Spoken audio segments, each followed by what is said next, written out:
Muna was a quiet woman who had always kept to herself. She lived in Port Harcourt with her mother, a retired school teacher, and spent most of her time studying or working part-time at a small bakery. Life was uneventful, and she liked it that way. One evening, Muna's phone buzzed with a message from an old friend, Chike. She hadn't heard from him in years. "Muna, I need your help. Please call me as soon as you get this." Curious and slightly worried, she dialed his phone number. Chike sounded panicked. "Muna, I'm in trouble," he said, his voice trembling. "I'm staying at a house in Alu, but I don't feel safe. Can you come? I just need someone I trust." Though hesitant, Muna couldn't ignore the urgency in his voice. She agreed to visit the next day. The following afternoon, Muna took a bus to Alu. As she entered the quiet, airy town, a strange chill settled over her. The house Chike directed her to was an old colonial structure, worn and surrounded by overgrown grass. The air smelled damp, and the streets were unusually silent. When she knocked, Chike opened the door quickly, glancing over his shoulder as though expecting someone or something. "Muna, thank you for coming," he said, ushering her inside. "What's going on, Chike? You look like you haven't slept in days." "I will explain everything, but first, promise you won't leave. Not until I tell you my full story." Muna frowned, but nodded. She followed him into the dimly lit living room. The furniture was old, and the walls bore faded photographs of strangers. "4 years ago, I came to this town with 3 friends," Chike began. His voice was low, almost a whisper. "We were university students, and we were accused of stealing a laptop. The villagers," his voice broke, "they didn't ask questions. They beat us, burnt us alive." Muna froze. What? What are you talking about? You're here. You're alive." Chike looked at her, his eyes dark with sadness. "I don't know how or why, but I came back. Not as I was, as something else." Muna's stomach churned. Chike, stop! You're scaring me." "I'm not asking you to believe me, Muna.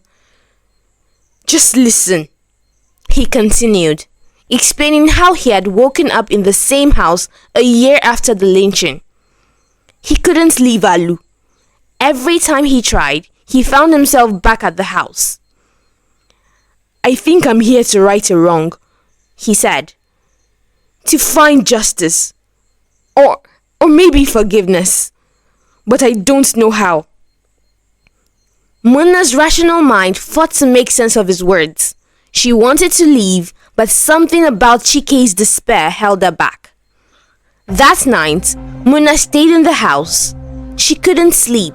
The air felt thick, and faint whispers echoed in the silence. At midnight, she heard footsteps outside her door.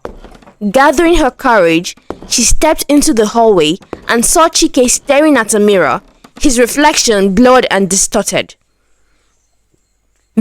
They're here," he said, his voice hollow. "Who?" Muna asked, her heart pounding. Before she could answer, the room grew icy cold. Shadows danced along the walls, and the faint sounds of drums filled the air. The whispers grew louder, turning into voices that Muna could almost understand. "Thieves, killers, justice." Suddenly, the front door burst open. Muna screamed as 3 figures entered, their faces twisted with rage and pain. They were burnt and battered, but their eyes glowed with an unnatural light. Chike! They cried in unison. Why did you betray us? I didn't, Chike shouted. I tried to save you, I swear. The figures advanced, ignoring his pleas. Muna's legs felt rooted to the ground as the room spun around her. What's happening? She screamed. One of the figures turned to her, its face morphing into a familiar one. Muna gasped. It was her own reflection staring back at her. You were there, the figure said. You watched and did nothing. No, no, Muna whispered, shaking her head. I didn't. Memories flooded her mind. She remembered standing in the crowd that day, watching as the villagers dragged Chike and his friends into the square. She had done nothing to stop them. She had told herself it wasn't her fight, that there was nothing she could do. But deep down, she knew she had been complicit in her silence. You let it happen, the voice chanted. Muna fell to her knees, sobbing. I'm sorry.